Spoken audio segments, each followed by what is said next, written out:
el tema de la muerte digna, que es una ley que fue sancionada en el 2012, en mayo del 2012, la 26.742, que hablaba de la posibilidad que tenía el profesional de la salud, cuando el paciente o un familiar así lo requisiese, de suspender o rechazar cualquier terapia física o biológica con o sin manifestación de causa, inclusive tratamientos de hidratación o nutrición.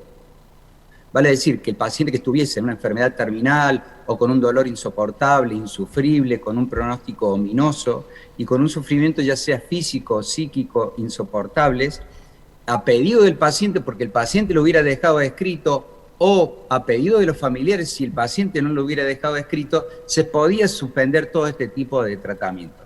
Pero ¿qué pasaba en aquellos pacientes, que hay muchos, podemos hablar de varios, en los cuales no había nada que retirar y realmente estaban teniendo un sufrimiento ya sea físico o psíquico insoportables, con un pronóstico de vida limitado y con estos dolores a veces que no son tan físicos, sino sufrimientos existenciales que son insoportables? El caso de Alfonso, que fue el que originó la ley.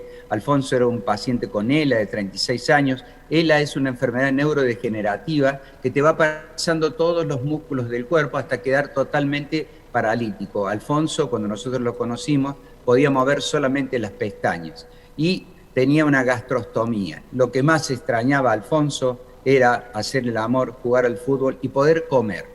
Entonces, estos pacientes, como Alfonso y otros tantos pacientes, en los que no hay nada que suspender, la ley de eutanasia o derecho a la prestación de ayuda para morir dignamente, como se llama esta ley de la diputada Esteves, pero hay varias leyes en ciernes, hay 2 que se han presentado ya, lo que previene es que cuando el paciente así lo requisiese o cuando lo hubiera dejado escrito, por ejemplo, en un Alzheimer en fase las primeras fases, cuando el paciente todavía está lúcido y consciente, puede el paciente dejarlo escrito para más adelante que se cumpla su voluntad cuando el paciente ya no tenga autonomía de la voluntad.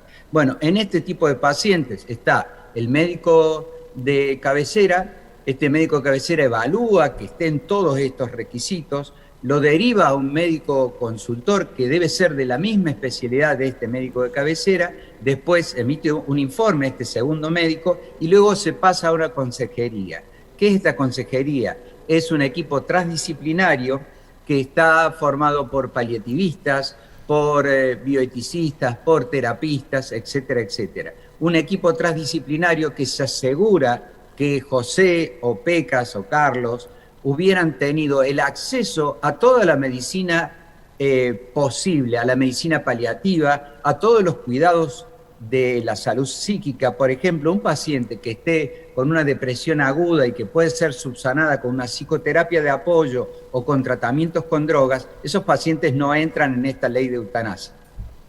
¿Y qué pasa con la ley de eutanasia? Es la finalización intencional de la vida de un paciente cuando cumple todos estos requisitos por parte del médico. O el suicidio asistido, que es cuando el médico, cuando cumple todos estos requisitos, te alcanza la droga, cuando el paciente es hábil para poder hacerlo, para que el paciente la pueda ingerir. Insisto, es muy segura la ley, porque solo en determinadas circunstancias, en muy determinadas circunstancias puntuales, cuando hay un sufrimiento insoportable, con una enfermedad incurable y sostenida en el tiempo que no pueda paliar la medicina convencional, en este tipo de pacientes, que hay y muchos, pero es como llamamos nosotros una necesidad oculta.